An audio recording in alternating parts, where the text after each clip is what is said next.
pretty nice. There's not too many good nukes to throw into his ghost form as well.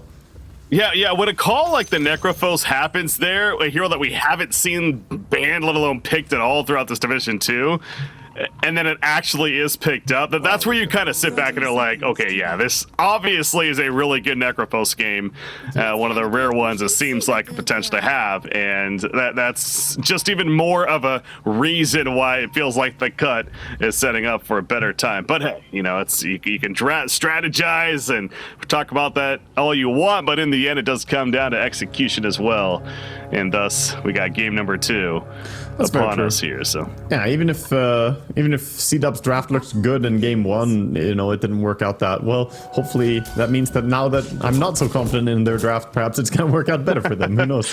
There you go. That's a way to look at it. Yeah. Either way, the start is going to be nice here for the cut. They get 3 runes, slight advantage. However, 1 CS towards the Bloodseeker. He's got that 1 wolf, 6 experience shared between him and CM each. Look at that. They are taking off. This game completely turning one-sided.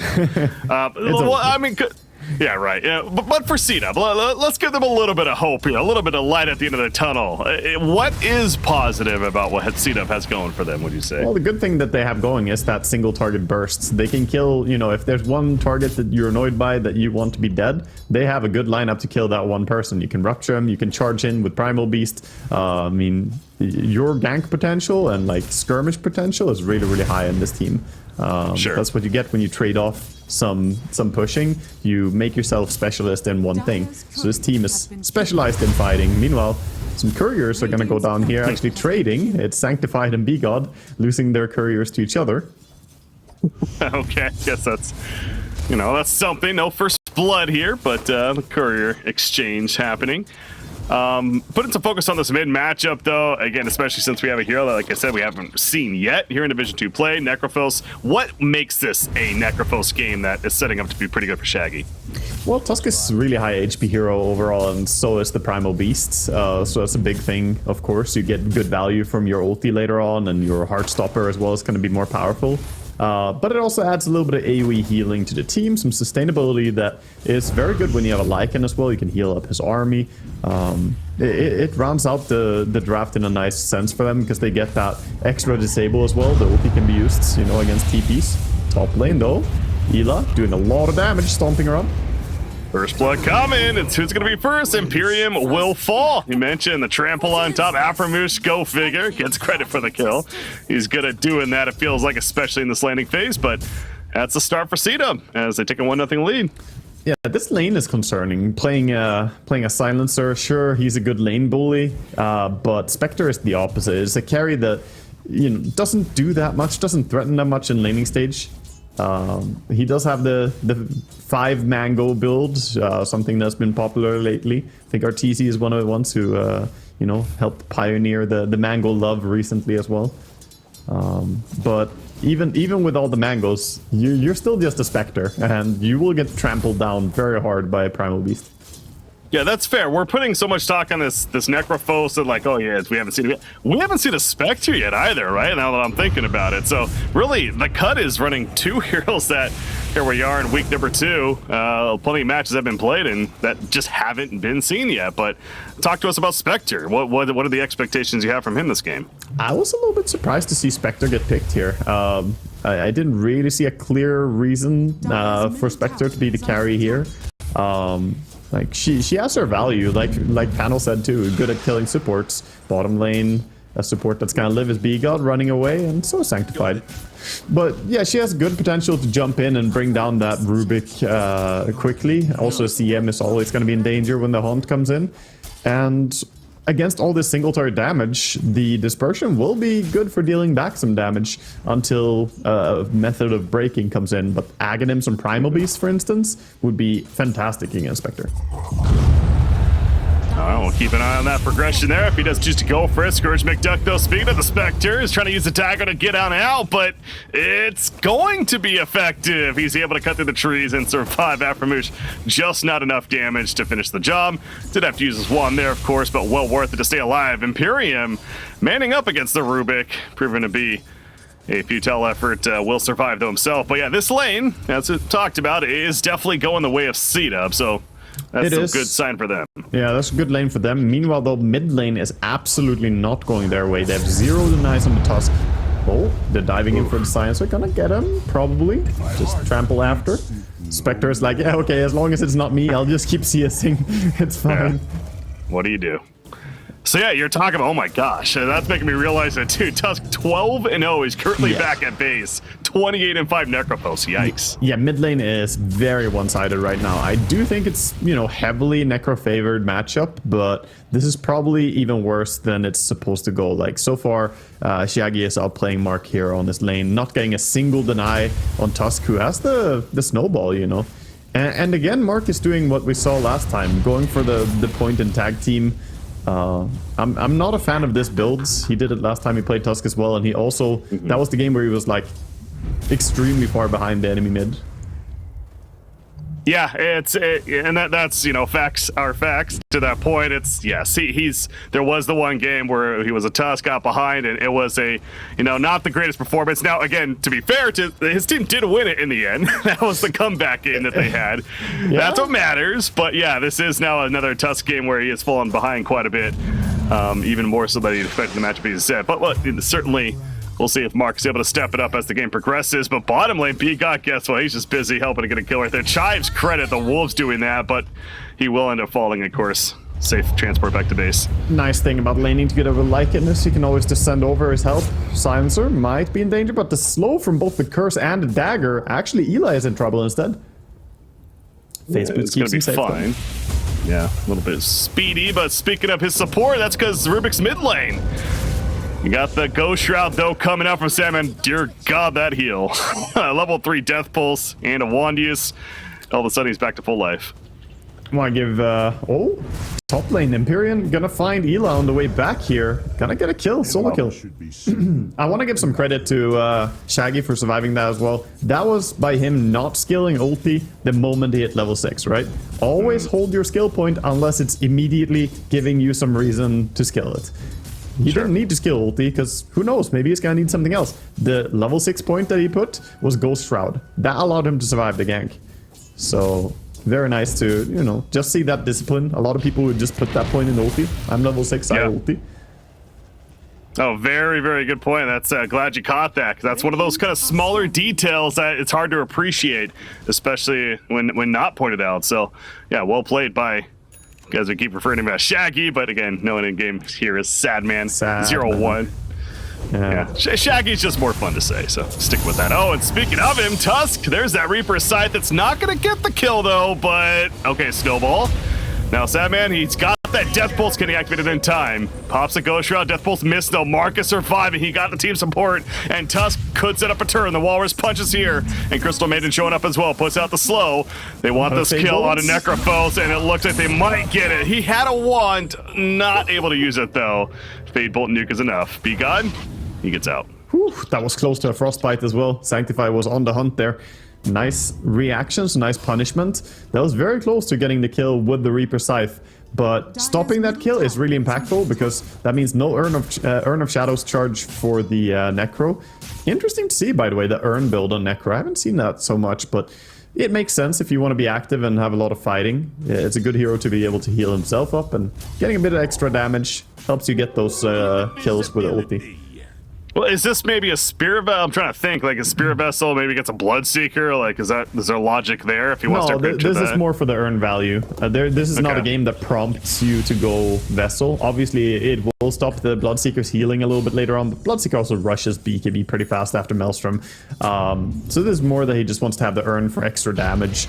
And it's good. I mean, I consider the Urn is good enough. You should almost always have one in the team, and it's just a matter of which hero you should buy. It's sure. My take on it. It's so much kill potential and extra heal after fights.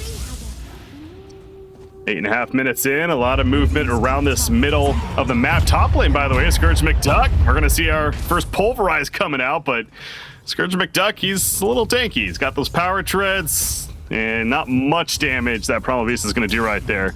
Just yet. So he's looking for a haunt right now. Sanctify is low HP. Gonna haunt in for CM. There's the hunt. Dagger, it connects, gonna pick up the bounty rune at least before, so minor victory there for Crystal Maiden, but in the end, last laugh going the way of the cut, of course. Meanwhile, mid lane, Raframoosh, he's having to throw away the Necrophos to make sure that he gets out of there. Not level 6 yet on Rubik, so unable to spell steal, but that's gonna be important to note as well, what he looks to go for here. Yep. Interesting, when you play Spectre, you kind of just go where the map takes you. He TP base, obviously, so now he's farming over here, because this is where his ulti ended him up. Oh, Rubik gets caught by Hoodwink.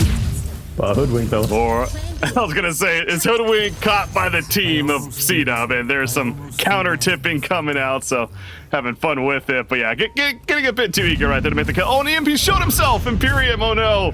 He was hiding in the Roshan pit. They didn't have a clue initially, but then he kind of poked his head out, and sure enough, is seen. However, the chase continues. Necrophos, ultimate, Reaper Scythe, this one will kill on the Crystal Maiden, as Tusk at least TP's away. Oh, that's a nice kill for Necro, though. Gets that first Reaper Scythe, so 2 HP regen, 1 mana regen ticking in. Now, you want to build those up. It matters a lot if you start getting a few of them going, and of course getting the Urn of Shadows charges as well. Remember the good times of it increasing your resurrection timer?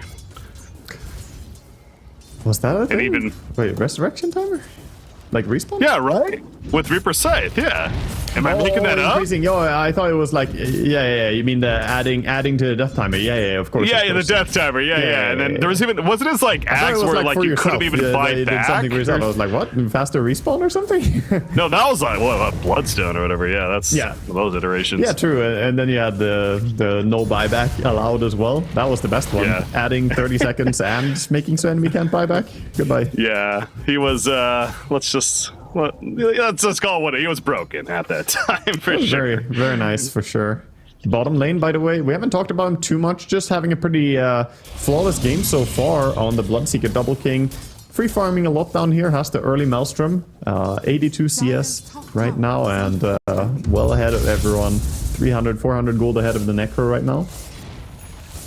Oh, that's true. Glad you're bringing that up because, yeah, top net worth in the game. Double King certainly doing his part. And, you know, and I think fair criticism. The panel was even talking about his Pudge. He was making some decisions that were questionable, to put it lightly, right? So I think, he put himself in that spot by going for the blink overall. Oh, look at the read here by Shives. They had a ward. They had a deep ward, saw this rotation coming in. He sticks around long enough, but then backs out. They were gonna love to kill the Hoodwink and talk. You can just tell there's a bit of revenge for that first game that they're feeling it. Want to get those kills, as that was a little interesting. Freezing field. I don't know if they assumed more were coming. I guess Chives is in the area. Yeah, the Lycan Dominator creep on him, and the Wolves, he didn't want to die to him, so he used it to get armor. I mean, CMS 3 armor otherwise gets 23 armor when she ultis, so no way of dying to Lycan, and killed off the Dominator creep. And she's still in trouble. I mean, Chives is not giving up, and there's that threat of the Spectre, as we've seen once before. And B-God, he is going to get his own revenge. Teleports in to secure that kill. Necrophos even showing up over to the jungle, but the other one not here is a Primal Beast right now, who's been living at this top lane currently. Yeah, he gets a bit of time and space up here for himself. He's rushing towards a BKB, by the way. It's the only item you really need on Primal Beast. We see a lot of different type of offlaners, but all the Zoo heroes, they want their Helm of Overlord. This guy literally only wants one thing, and that is BKB, and then he's good. I think Aghanims will be the straight second item. Snowball in, bottom lane, Blood Right's put down, Necrophos. Ghost Shroud is ready! The heal was already used though, and they just had way too much silence on him. He could not cast anything else. Yeah, I also can't, an easy kill. Can't use it when you're being trampled. The damage from trample is extremely high and it's magical, so you can't protect yourself from the primal that way. He got caught out nicely there, and the rotation down to bottom lane might mean that Spectre wants to find a safe haven towards the top side of the map instead. Yeah, that's a good point. The Ghost Shroud is not like the save, the I'm gonna definitely survive ability this game. There is a fair amount of magic damage that he will have to be careful using it against. Trample being one of them, as you're talking about. They have some good stuff. He also needs a lot of levels. When you get more levels, it's actually decent to protect yourself. Oh, Bloodseeker might be in trouble. B-God coming over to a Hoodwink ulti, Necro ulti. Sharpshooter, there you go. What a combo that is. Wow. Yeah, it's like made for each other. The 1-2 massive damage, and then the one ability to finish off as well. Dire's middle tower is under attack. Great find. Double King still top net worth, but that might be overtaken now by the Necrophos after that death there. Yeah. Scourge McDuck, he has his blade mail completed and 4 points in the dispersion, so might want to think twice about trampling him. Yeah, he sees the spikes, he's like, I'm out. Got the pulverize ready to go, but yeah, that blade mail, quite the intimidating item. Now, of course, it's on cooldown, and Crystal Maiden's gonna really push him away. They want the tower kill. They're gonna get the tower kill, but did they overcommit? Global silence. Here comes Hoodwink as well. Crystal Maiden for sure dead. She was a distraction of sorts for the team, I suppose, to secure them the tower. Thought that B-God was gonna give the kill to Scourge, but he last hit it instead. He's like, nope, that's mine. Getting another kill. Starting to build. Gotta get that Dagon. Yeah, exactly. It won't, you know, it won't happen if I don't take these kills. That's all. You can kill creeps on Spectre, right? Hoodwink needs the kills. Yeah, this game, it's definitely not as strong of a start for B-God, that's for sure. But again, as we saw with that combo with the Necrophos, it's really a mid-game though that it opens up when people start going low. But look, he's already top, setting up again. And Necrophos did get the Spirit Vessel. He upgrades it, and it's going to help secure this kill on Double King as well. So, how about that? Yeah, I mean, you still probably upgrade just for the extra damage. Like, it's not so much Vessel to stop damage. Oh, Blade Mail. BKB, though? It's not going to matter. It's not intimidating enough. You mentioned the BKB. This Primal Beast is the absolute beast that you like to see when he's on your team. Dagger stolen by Aframoosh. Using it to help go for Necrophos, but uh-oh, they overcommitted. Necrophos, he's so good at that. You think you have a chance, and then you realize you're at like 30% in your life, and you're like, ah, crap. Yeah, that was overstepping for sure, and he didn't give it away because he immediately pressed W, so Rubik didn't get it. He instead got the Ghost Shroud. Oh, smart, yeah. Not the ability he's hunting for. Yeah, definitely not. It's pretty useless. Level 1 Shroud doesn't really do much for you unless you have built-in healing. Which I guess if Lycan's sitting on top of you, maybe. It's like pop Ghost Shroud. Yeah, of course. It's a little Ghost Scepter, I suppose. Oh, Necrophos. Again, we mentioned the Spirit Vessel, so he did upgrade into that. More damage than you were talking about, and now he's queuing up the BKB. In danger. Hoodwink is there again with another ulti. Oh, here comes Primal Beast, though. Hoodwink is dead, actually. So Crystal Maiden surviving, even with the Spirit Vessel. It's not going to be enough damage. And now the Pulverize. Blood Right showing up as well. I believe the Rupture was used on top of this, but Spectre, he shows up, and so does the Global Silence of Silencer. They kill Crystal Maiden. Bloodseeker's dead as well. So Necrophos stays alive, and a great response from the cut. Yeah, that's the value. One big value about having Spectre in your team is the turnaround potential. Any hero with global abilities like this, you can just wait for the opponents to overstep a little bit. And that's why he's going for Aghanim Scepter next as well. You go Blade Mill, go Aghanims, then you have a lot of global factor. And you farm just fine actually with Blade Mill alone. It's not like super fast, but it's respectable enough that you can afford to go Aghanim second item. Primal Beast moving around the mid. He's got an Invis rune active. Sees the Hoodwink. Gonna go in. Walrus Punch first. The Blink showing off by Tusk. And that is a pretty easy peasy kill on the Hoodwink there. Necrophos coming in. And that's not a target they want to commit on, but they got the free one. I think it's the absolute best target for them this game is to get the Hoodwink first, because that hero sets up so much and can dish out so much damage. So being able to get vision on him anytime they see him, I think they'll be happy to jump. Waga, I gotta say, it's similar to game one. The Lycan is, you know, is quietly doing his own thing, it seems like. And, I mean, he is a 1-0-4, but as we saw last game, all of a sudden he really turned it on and kill after kill happened. So maybe a similar situation coming up here. Yeah, we might see that. It may be a little bit of a repeat to what we have seen from the start, but last game as well, you know, things turned around. It looked good last game for CDUB in the beginning, but then the cut just flipped it. Yeah, it did. So while we're in a little bit of an hole here, speaking of game two, let's take a look at some odds here, esportsbet.io. Of course, watch to earn platform. You can check it out for yourself, head to their Discord, etc. Yeah, heavily in favor of the cut. I assume that's the overall series. As this game, it certainly feels a bit more even as we got a fight here on the bottom. Who do they find? That's actually going to be the Lycan. Speaking of him, but he's going to shapeshift and he gets on out of there. Even Global Silence used because elsewhere they were killing Double King. Yeah, good takedown, and again, get value from this Necro ulti, now with level 2 ulti as well. He's really starting to pile up on the Reaper side here. Getting 10 HP and 5 mana regen passively already this early on in the game is so valuable for him. He can just stay on the map.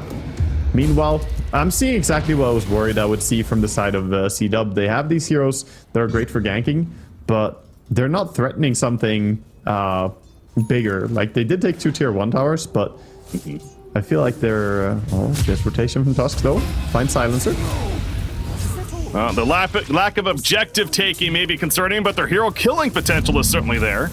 Mark, however, there's, again, the lack of crowd control on the cut side. Allows him to TP out safely in the end, but still, it is a concern with the lack of objective taking, as you're discussing there, that how is CDUB going to get around that? Yeah, as for now though, I guess they are ahead in, you know, 1 tower, and split pushing bottom is good for them. Nice kill though by B-God, finding and taking down the Tusk here. This man just keeps getting away with it, and he doesn't have his Blink Dagger yet. Once he has that, it'll be a lot easier for him. Yeah, the Boomerang being shown off there as well. Of course, the Shard pickup by Hoodwink, so amplifying that damage. Easy peasy kill for him. But Spectre, he's farming away in the jungle, and this is really no surprise. The Blade Mill first, but the Ag's coming up next, and that Shadow Step will be online shortly now. Yeah, Shadow Step will amp up your kills, and having Silencer and Spectre for the global impact is so nice. Like, to just allow anyone to kind of make moves across the map. If Necro finds someone, if Hoodwink finds someone, hell, even if you have Lycan seeing an opportunity to run in on someone, perhaps with Silence and Haunt, or Mini Haunt for that matter, they can find kills. Now looking at Double King here, and again, his farm overall, you know, really had a good start. I mean, still, it's not the worst net worth, but he almost has his BKB, so starting with that, of course, that, as usual, a crucial item. He's going to have it in just a couple of seconds now, and that seems like, again, one of those other new power spike points where you're like, we got this BKB and Bloodseeker, let's make a play on it. He is 1-4-1, though, currently, and again, that's just not the stat line that you're hoping for, but with this BKB, perhaps something, but there's the Ags finished on Spectre, so... I think, yeah, like you mentioned, this BKB, he needs to have a big impact with it, because so far, after that laning stage, to be 1-4-1 does not feel good for him. I think they would have wanted him to have, you know, a cleaner entrance to the game, considering how the lane went. He was absolutely dominating, but somehow he's one of the cores who has died the most. He's actually, is he the core? Yeah, the core that has died the most this game. The cut is just so aware of where CDUB is at. It feels like even with the smoke there, they were positioning appropriately. I don't know if they actually got the information of the smoke happening or not, but either way, they are able to play against it. And as you're pointing out last game, Waga, they see them smoke or they're curious about them smoking, they go on a pill and they just wait for them to come into their arms. Now, not the case there. CDUB a little more disciplined, but ultimately not finding anything out of that smoke play.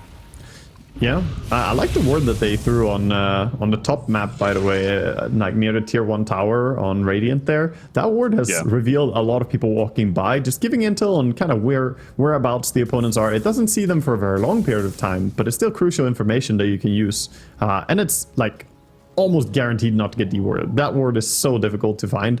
You would have to put your sentry on the left side of the cliff, and like the odds of someone putting it there is very low. The Uproar upgrade is coming out for Primal Beast, aka the Ags, as you called it.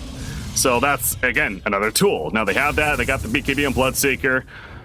They have Tusk. He doesn't have his Deso yet, but still, they're ready to make a play here, and you can tell, without a smoke even, they're just going to try to go in. Yeah, this Aghanims can be massive this game. Like, it will shut down the Spectre really hard. Even the Lycan Feral Impulse, I guess you can turn off. It's a big one. Oh no.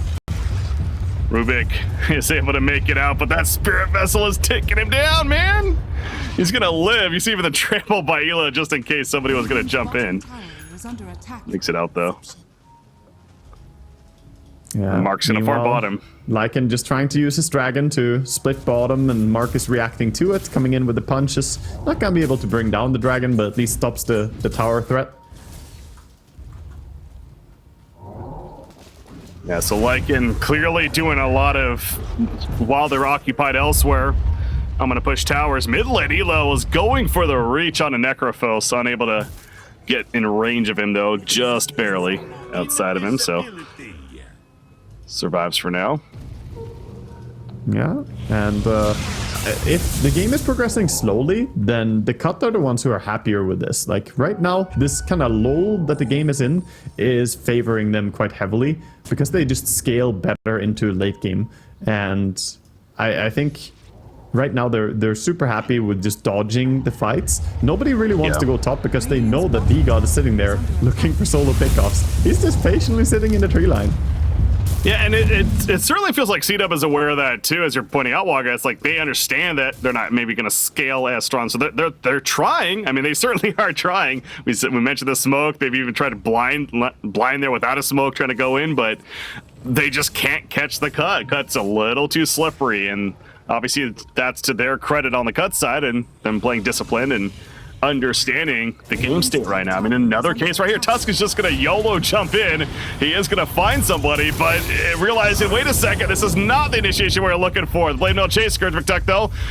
He's going to have to turn around himself. Mark is eventually picked up, using that Shadow Step. Helps to kill a Crystal Maiden as well, and Ela just has to TP out. He tried to make a play right there. It's just too scattered, though.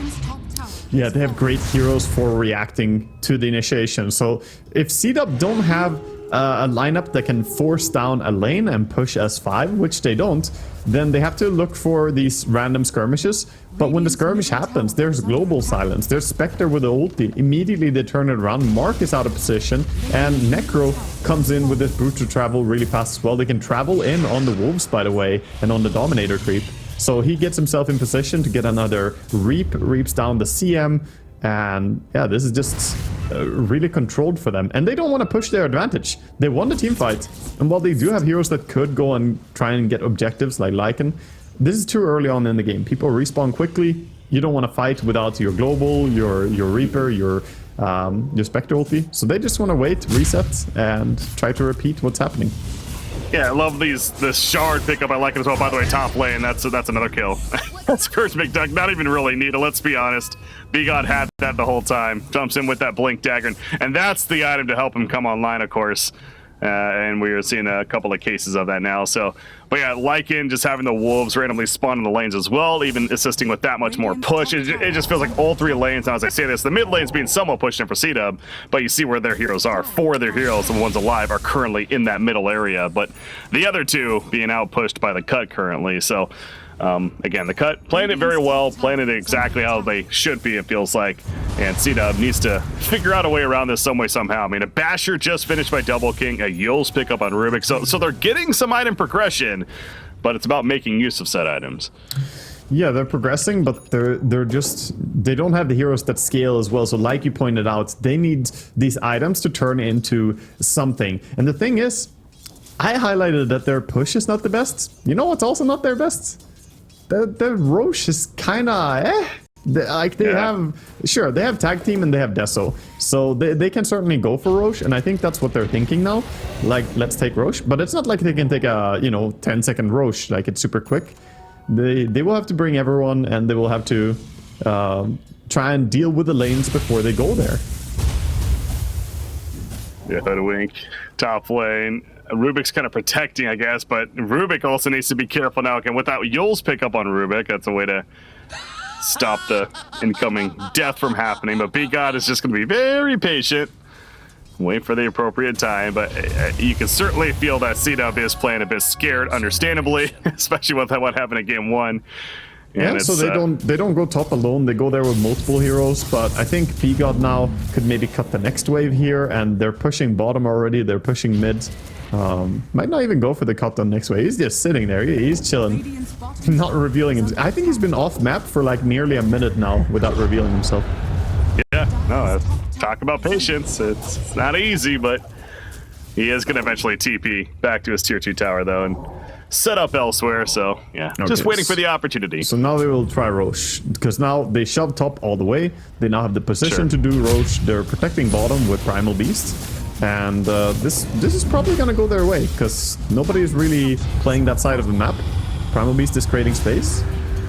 And I think that's the key. The Primal Beast showing bottom lane, and it's kind of that keeping TC guessing still a little bit, right, in terms of where they're actually at. But yeah, he's going to do enough of a distraction to where it is the free Roshan, and they are going to get the Aegis for Bloodseeker. So again, signs of life for CDUB. Yeah, I suspect that they actually knew about the Roche, but felt like that's not a great area for them to fight right now. They know they don't have any vision in that area. They probably suspect that CDUB have vision there, which they definitely do.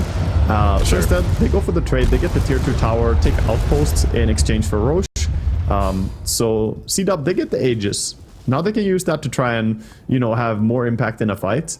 But meanwhile, the Cut got even more map control during that time. So it's not completely free Roche. Manta finished by Spectre. As Hoodwink will catch the we'll catch more so the Crystal Maiden. Spectre again showing up. Yeah, that's just insane. Like, what do you do? They're gonna pause again because of lag apparently, but making use of that Shadow Step. I mean, again, that's the Ags effect too, with the follow up to the Hoodwink. We talked about Necrophos combo as well. Yeah, and the response capabilities that the Cut also has if they are to get jumped, proven to be a massive issue for CDUB. So I mean, I hate to be a doomsayer, man, but it really just feels like CDUB it's such a difficult game for them. They're in a super difficult spot right now. They somehow need to shove out like all lanes across the river, basically. If you think about like where the creep waves are, you want to get all the creep waves to be meeting somewhere on the other side of the river, so not on your side. And then make a move with that. But against Lycan with the Shard and his Dominator creep, always pushing out bottom, despite Ela's best efforts down here, he's not able to press it back that far. And at least he reclaimed the outposts. He took back the control of that. That's useful for him.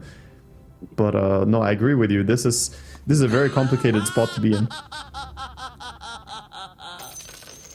Looks like he's back online, so gonna be resuming here in a second. Level 20s are starting to, or will start making appearances here in the near future. So, of course, we'll look out for that. Necrophos likely to lead the way. And we'll see what he ends up going for. Do you have any thought? Are you a Necrophos player yourself? Any thoughts on that level 20 talent? Level 20 talent, you usually see the left talent being better. You can, of course, go for the Ghost Shroud self-restoration amplification, but it's not normally the more impressive one. Yeah, Heartstopper regen reduction is rather good, I would say, overall, a lot of the time. Oop, top lane, Bloodseeker. We're gonna see this combo. God, this is every time. That damage is so impressive. Yeah, he might still go down here. There comes the snipe, but BKB still on. A little bit early on the release there. But Spectre. Spectre's like, you forget about me? I still have this. Okay, Big goes down to the mark. Yeah, good kill.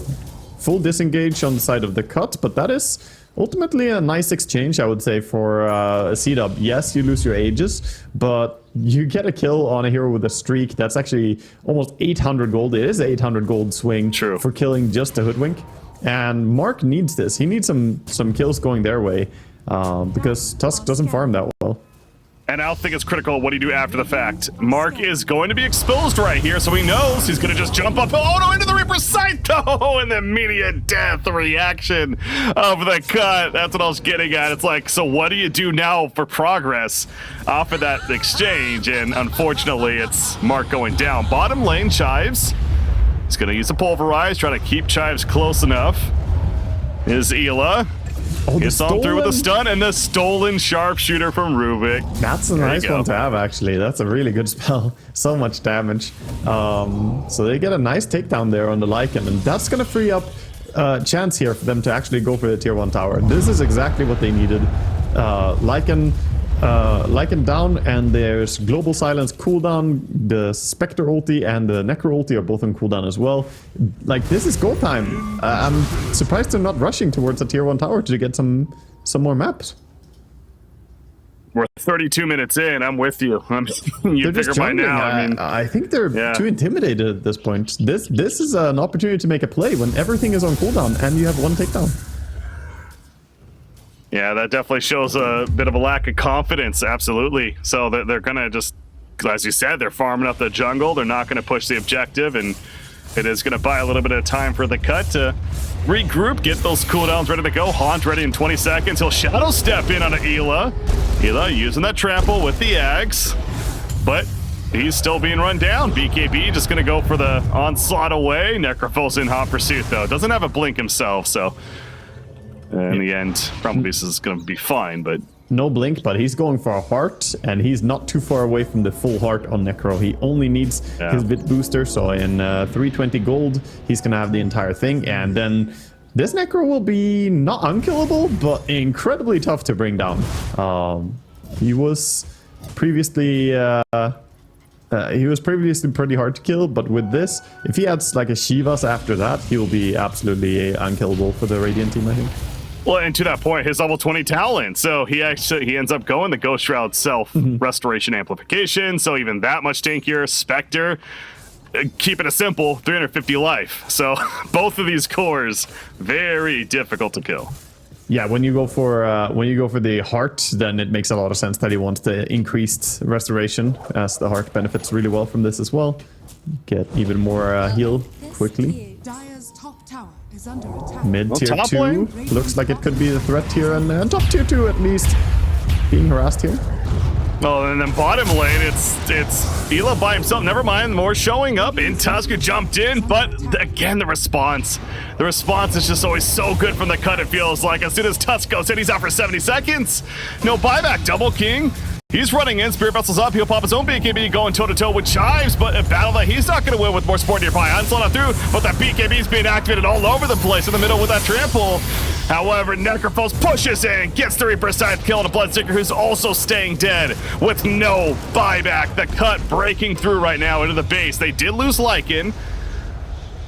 Need to fall back bottom. Nope, going back in. Aframoosh is low, lining up the sharpshooter. It's not going to matter though. He needs to be careful.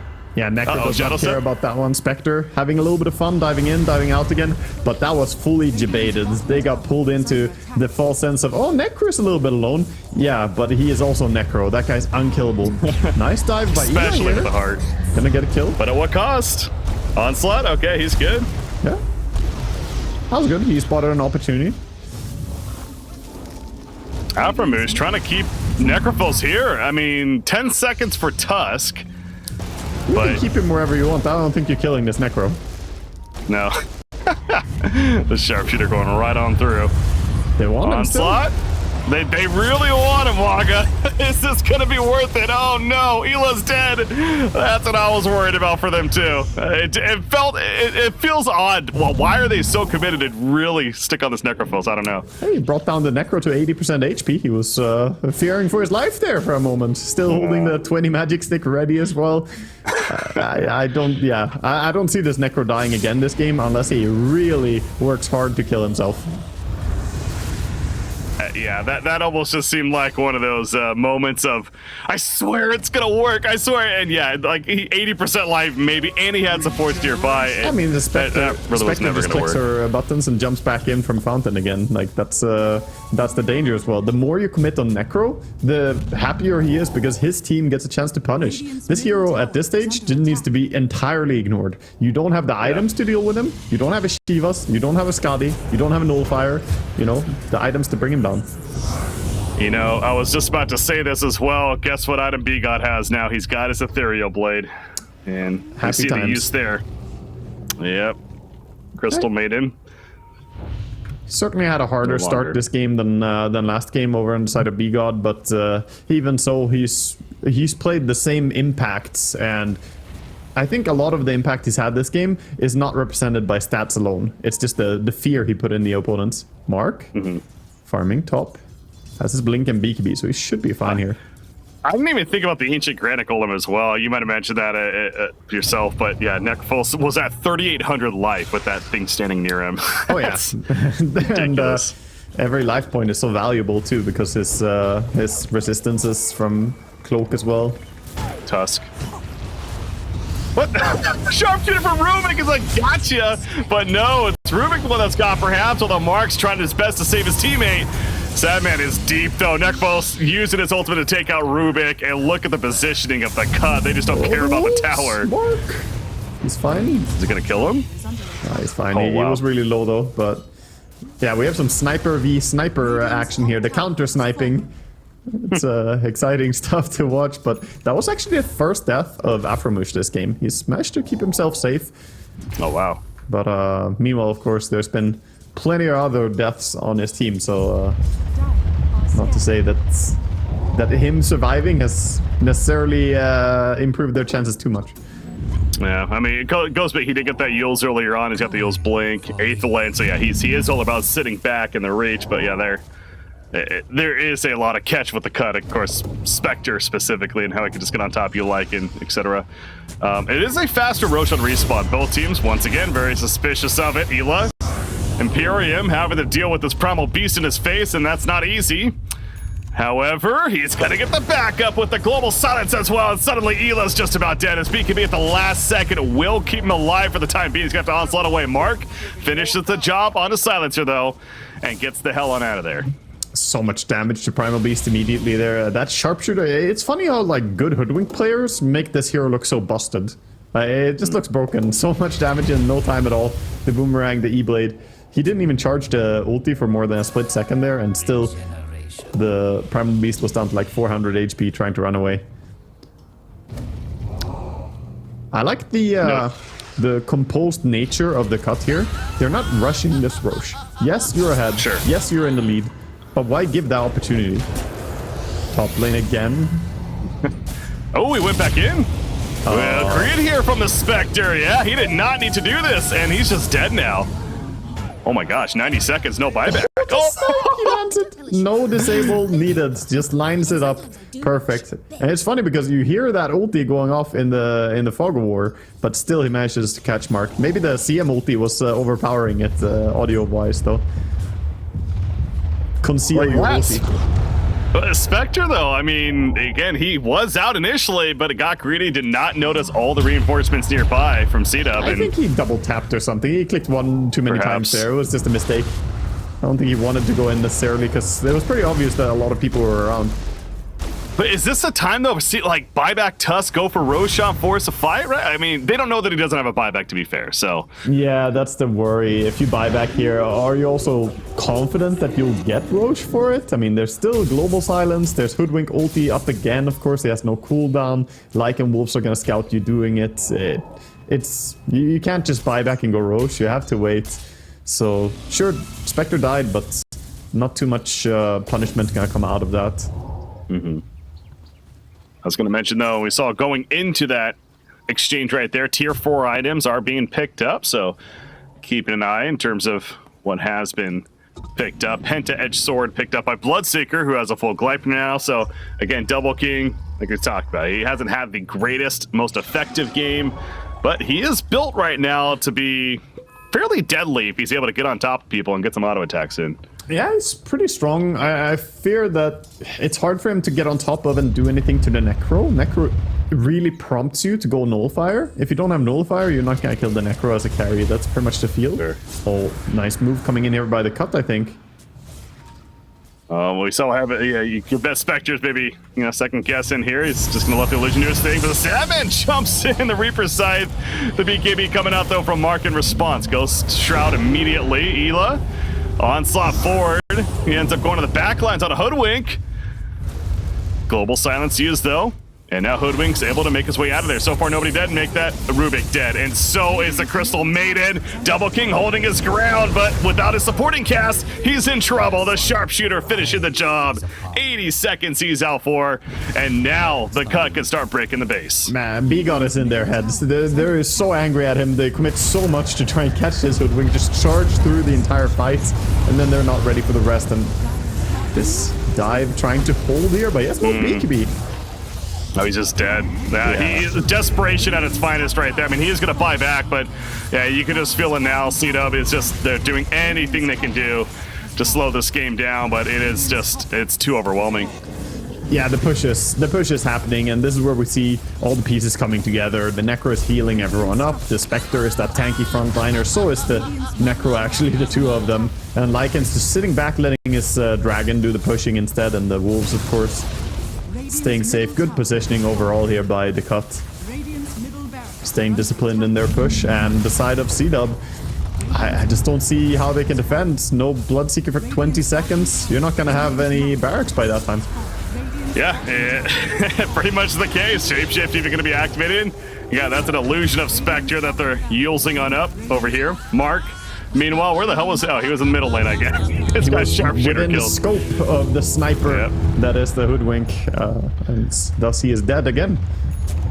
Scouting him and routing him. Yeah, and now backing up. They're going to go straight into smoke for Roche here, and then probably going to push for the finish. 60 seconds on the Tusk as well. Yeah, they're going to do plenty of damage to the Roshan Tusk, as you mentioned, now for just under a minute now. So no chance for CDUB to truly attempt to defend this. This is game 2. You're down 1-0. Understandable that CDUB is giving it a go right here and hanging in just a little bit longer. Might as well play to the very bitter end. Got to respect that, of course. But you know, being honest, this has been the cut for really most of this game now, and there's no reason to believe anything different with the Aegis pickup and everything else that's going their way. They're playing this clean, that's for sure. What was their second series again? It's only the second time we've seen them so far this season, and they are proving to be a very effective team in terms of claiming a top 2 spot. They sure are. Move on to Division 1. Yeah, they managed to actually find themselves in a spot where the best shard available pretty much was the Spectre. That is what I would say is the worst shard in the entire game. I think it's absolutely terrible, by the way. But they already have shard on Necro, on Hoodwink, on Lycan. So it was either the support Silencer getting shard for his Glaives of Wisdom, which is terrible, or Spectre getting it. So yeah, best option here. All right, worst shard effect. Get a witness, apparently. That dispersion. Throwing out some daggers. Yeah, it's usually not too many. It's every 300 damage absorbed by dispersion, and on a 7-second cooldown, it sends an untargeted dagger. So you need to take, you know, if you have the talent as well, which he does have, then you need to take still some over 1,000 damage. You know, it's 1,500 damage normally. Now it's a bit less, of course, but it's absolutely awful. He needs to take 1,200 damage to send one untargeted dagger out. That's it. That is a good point you bring up, though. The level 25's him as with that 5% dispersion talent, and then Necrophos also level 25 gets the Death Pulse cooldown. So these Death Pulses just 2.5 seconds right here. I mean, obviously just spamming them. That's pretty good, actually. Both level 25 talents on Necro are pretty good. The Heartstopper percentage one is, you know, situationally very good against high tanky teams, but this one allows you to spam so many nukes. 2.5 second cooldown, you double the value of your heal. And he also has that overwhelming blink to his name, so he can blink in now with the BKB and Stormcrafter, slowing people more. He's very fight ready. Guess who else is almost level 25? Or boy, B got it on the Hoodwink. Almost there. That'll be fun. One Tusk kill away. Yeah. I mean, they're defending, once again, doing everything they can. Obviously, the cut is kind of letting their creep waves naturally push in. That's what happens with Mega Creeps. There is a double damager in that spawn up top, but no vision on it currently, so that's going to chill there for now. The cut, they're just playing this in a very torturing kind of way. You know, they're not stressing to end it. They know that this is their W, but they have 2 minutes left on Aegis. I think we're going to see them go soon. They've been waiting out the value of farming the map. Well, of course, all of CDUB are locked in base dealing with Mega Creeps, and they don't have the best heroes for it. Here looks like we might see the move, though. Tusk, meanwhile, is farming the other team chances. Any kind of farm you can get with a game state like this, understandable. Double damage is going to be found, by the way, by Spectre. He's like, oh, that's a nice rune to have. Yeah, go ahead and pick that bad boy up. Double Global Silence with a Refresher. They have Spectre with a DD rune. I can't imagine that they won't find an opening during the DD duration here, but at the end of the day, they can keep farming like this. There's no stress for them. 30,000 gold lead. Well, why not keep building? 40,000. Yeah. CDUB have absolutely no move. The only thing they are capable of doing is staying at the mercy of the cut here. Nope, Ag's just picked up by Tusk, so that's what he was really trying to farm right there, picking up a Walrus kick now, so... Okay, the good move by Mark, he realizes they need the Fountain to step in and help. We've seen it before. The Fountain has won games before here in this NA Div 2. So, with some disrespect, possibly. Oh, Mark. That would have been unfortunate. And they have the kick rupture combo, too. That's true. Now, Bloodseeker is at half life, though, so needs to worry about surviving for the meantime. But it seems like the cut is getting a little more confident about making a play right here. Visibly locked in on a Primal Beast. As soon as he pops a BKB, tramples out. There's their first global silence as mentioned. As a refresher, Primal Beast just absolutely locked down. He's out for 2 minutes. And now the tier 4 towers to be finished off. Buyback from Rubik. There's our second global silence. In the midst of it, Necrophos standing strong. Gets Walrus punched in the air. The kick already used. Necrophos might end up dying right here. Nope, he's going to start healing up, baby. There's a turnaround with his ultimate. It just doesn't matter. Why am I even casting that? The Ancient's dead. And the cut is victorious. Even gets E-bladed by...